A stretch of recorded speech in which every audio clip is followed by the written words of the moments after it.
हुआ जिसका डर था, और अगले दिन ही ये जवाब आया है। और ये अभी सिर्फ शुरुआत है।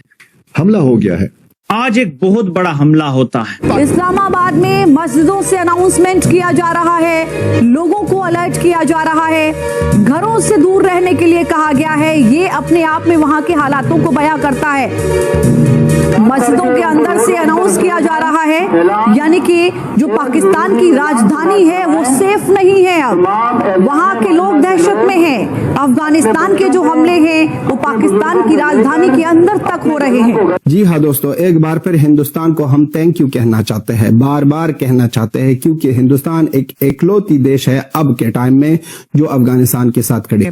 अब आप ये इमेजिन कर लें कि इतना बजट तो छोटे पाकिस्तान जैसे छोटे मुल्क जो हैं उनके लिए कितना बड़ा चैलेंज है। लोगों की जानें गई हैं। बहरहाल ये सब कुछ नहीं होना चाहिए था। एक वो मुल्क जिससे हम बड़ी दोस्ती यारी दिखा रहे थे, जिनकी हम कह रहे थे हमने गवर्नमेंट बनाई है, ये तो हमारे भाई हैं और ऐसा वैसा क्या कुछ हम चूरन बेचा कर। पाकिस्तान और अफगानिस्तान के बॉर्डर से कुछ अहम तरीन खबरें कि वहां पर इस वक्त शदीद तरीन जंग जारी है और पाकिस्तान के मुख्तलिफ शहरों पर PMA मिलिट्री अकेडमी जो है उस पर एबटाबाद में, सबाबी में और नौशहरा पर हमला किया गया है। पेशावर के बाजारों में हलचल सी मचा दी, भगदड़ सी मचा दी अफगानिस्तान ने। 190 पाकिस्तानी सैनिकों को 72 हुरों के पास भेज भी दिया। उन्होंने 70 को कैप्चर कर लिया। 29 पाकिस्तानी मिलिट्री के आउटपोस्ट को सीज भी कर लिया। भाई कल ही इस अफगानी जवान ने ऐलान किया था कि घर में घुसकर मारेंगे। पिछले 1 साल से हम देख रहे हैं क्रॉस बॉर्डर हमले, रेड्स भी की जा रही हैं। उनके जो कैंप्स हैं TTP में, वहां पे भी जाके पाकिस्तान ने उनको निशाना बनाया है, लेकिन कमी नहीं आ रही। दहशतगर्दी के जो हमले हो रहे हैं पाकिस्तान में, कई रिपोर्ट्स हैं इस पे, उसमें कमी नहीं आ रही। हम लाते हैं टॉप शोज और अनलिमिटेड एंटरटेनमेंट सिर्फ यूट्यूब पर। अगर आपने अभी तक हमारा चैनल सब्सक्राइब नहीं किया तो अभी सब्सक्राइब करें और बेल आइकॉन को क्लिक करके हमारी लेटेस्ट वीडियोस के बारे में अपडेट जानें। क्लैरिटी नहीं है कि हम करना क्या चाह रहे हैं। हमें कहा गया पिछले साल के अज़्म इस्तिकाम के नाम से एक मिलिट्री ऑपरेशन जो है वो शुरू किया जा रहा है। फिर थोड़ी देर बाद हमसे कहा जाता है कि नहीं ये बड़ा मिलिट्री ऑपरेशन नहीं है, ये एक कैंपेन है। अब कैंपेन क्या होती है मुबशर, मुझे तो आज अभी तक समझ नहीं आई। ना हमारा कोई एक्शन प्लान है, जैसे हमने पहले देखा माजी में एक नेशनल एक्शन प्लान बना पाकिस्तान में, ना अभी तक पार्लियामेंट में कोई ब्रीफिंग हुई है कि असल में हम करना क्या जा रहे हैं। इंडियन मीडिया में बहुत हाईलाइट किया जा रहा है कि इंडिया डेवलपमेंट प्रोजेक्ट्स दोबारा शुरू करने चाहिए। आप देखें जो इस्लामाबाद में इमाम बारगाह में मासूम नमाजी शहीद हुए हैं, क्या उनका कोई किसी के पास जवाब है? क्या जो हमारे ऑफिसर्स जो शहीद हो रहे हैं, हमारे जवान शहीद हो रहे हैं, जो इतनी बड़ी तादाद में हमारी फोर्सेस को नुकसान पहुंचाया जा रहा है, उसका कोई जस्टिफिकेशन है?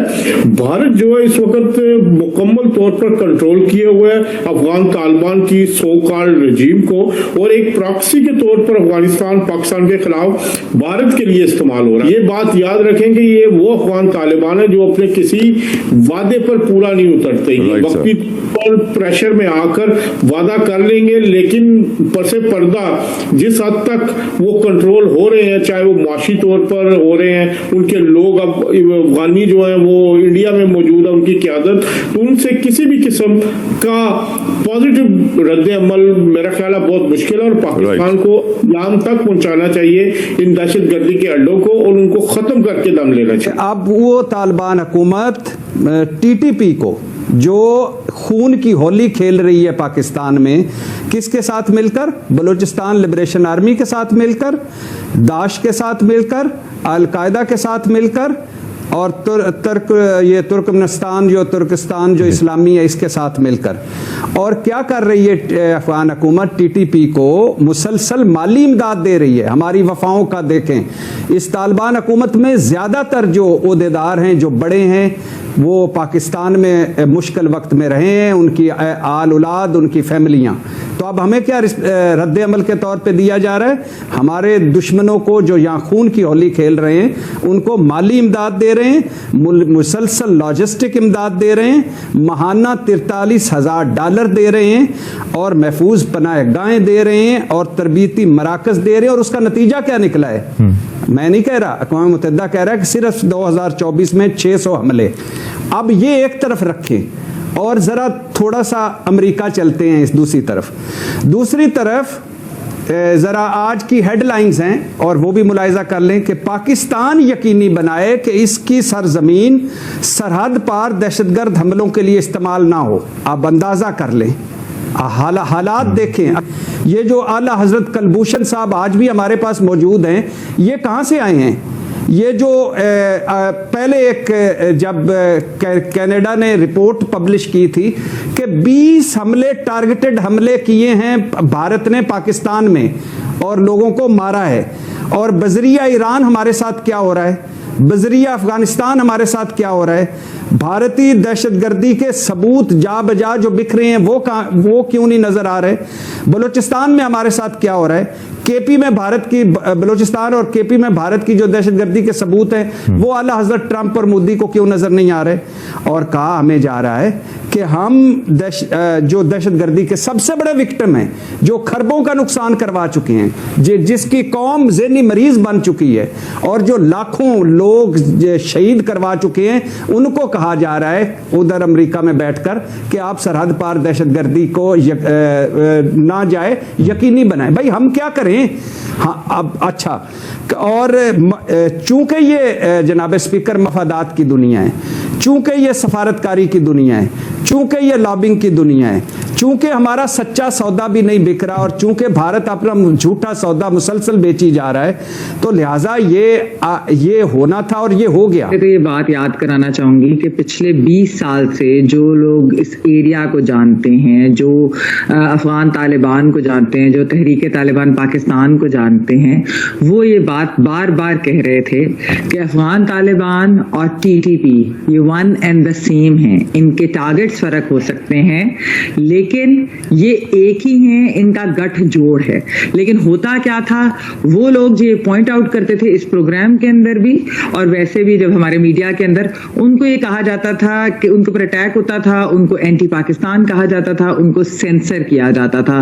और जब वो ये बात बार बार कहते थे कि गुड तालिबान और बैड तालिबान कोई चीज नहीं, इनमें कोई फर्क नहीं है, कोई तफरीक नहीं होनी चाहिए, लेकिन उनको ये कहा जाता था कि नहीं, ये अफगान तालिबान हमारे एसेट्स हैं, ये गुड तालिबान। जिस तरह अभी भट्टी साहब ने कहा कि यहाँ पर बहुत लोगों ने शादियाने बजाए, और हमने देखा कि एक्चुअली रियासत ने उस वक्त शादियाने ही बजाए जिस वक्त अफगान तालिबान की जो है वो रजीम आ रही थी। और उस वक्त भी हम लोगों ने कहा कि ये आप देख लें, ये कोई आपके साथ नहीं देंगे, इनकी पॉलिसी अपने मुफाद के लिए ही होती है। लेकिन ये बात नहीं सुनी गई। उसके बाद ये जब समझ आ गई, जिस तरह से दहशतगर्दी बड़ी, फॉल ऑफ काबुल के बाद आप देखें कि टीटीपी किस तरह से मुतहरिक हुई, किस तरीके से उनके साथ नेगोशिएशंस अफगान तालिबान के प्रेशर की वजह से स्टार्ट करनी पड़ी। पाकिस्तान की रियासत को जिसने टेररिज्म इधर से खत्म कर दिया था, उनको ही करना पड़ा। और दहशतगर्दी की एक जो है वो वापस आई लहर, और किस ब्रेजन तरीके से जो है टीटीपी के मैं अफगान तालिबान को ये पैगाम दूंगा कि ये जो तुम इंडिया और मोदी की गोद में बैठे हो ना, ये मुसलमान को मारने का काम शुरू किया ना, अभी से तौबा कर लो। इंडिया के जो ना एक ऑफिसर है, उसने बयान दिया है कि हमने जितने थोड़े से पैसों में ना अफगान तालिबान को खरीद के ना उनको पाकिस्तान से लड़ा रहे हैं, वो मरेंगे आपस में। दोनों मुसलमान मुल्क मरेंगे, हमारे जो फौजी है हिंदू है वो बचेंगे। ये उनकी चाल है, ये उनका तरीकाकार है, ये अफगानियों को समझना चाहिए। ठीक है, ये उनके किसी ऑफिसर ने स्टेटमेंट दी है? जी ये ऑफिसर बताएं, हम साथ चलाएं। वो नाम उसका मेरे ज़हन में नहीं है, वो लेकिन मीडिया पे, हाँ मीडिया पे यूट्यूब से देखेंगे आपको पता चलेगा। यानी उनकी आर्मी के किसी ऑफिसर ने उसने बयान दिया है। तो आपको ये वीडियो कैसा लगा कमेंट बॉक्स में जरूर लिखिए। इस वीडियो को लाइक कीजिए, शेयर कीजिए, सब्सक्राइब करना ना भूलिए आपके चैनल EFC को। मिलते हैं अगली वीडियो में। जय हिंद।